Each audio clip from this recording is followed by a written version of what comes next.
Ladies and gentlemen, welcome. My name is Peter Oluoch, and today we want to talk about the 5 criteria of buying a good business or buying a good stock in the stock market.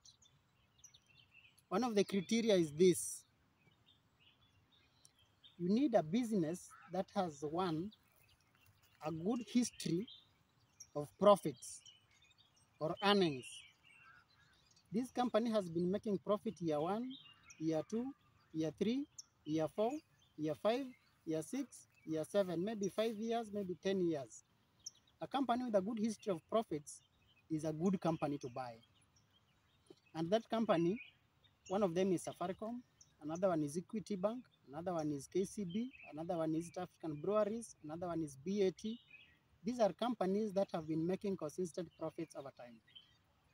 Another good feature that you need to look at is a company with a good competition, as in it has a good moat. It has almost zero competition. It can increase its prices and still people will buy. Let's take BAT. If BAT increases the price of cigarettes, still people will buy. They have no alternative. If EABL increases the price of alcohol, still people will buy. There's almost zero competition. So you need to buy a company or a business that has nearly zero competition. That is a good stock to buy in the Nairobi Securities Exchange, and is a good company to buy. The other thing that you need to look at is a company with good management, a company with honest management. And how will you know that this company has honest management? A good company is a company where the CEO has stock in the company. He buys shares in this company.